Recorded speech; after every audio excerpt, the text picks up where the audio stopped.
Aga-aga yan, nagbabadagulan. Tulog pa ang tao. Natutulog pa.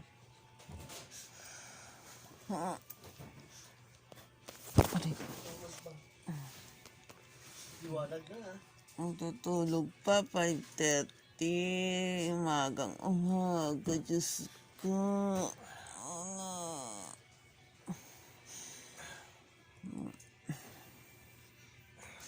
Aga-aga. Paano kayo, Ariana? Matulog pa. Kayo, nagbabadagulan na.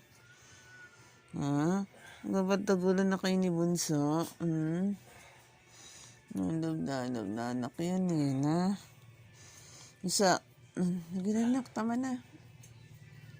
Isa naman. Ngayong umaga, ganyan. Nalapit pag dito ako humiga.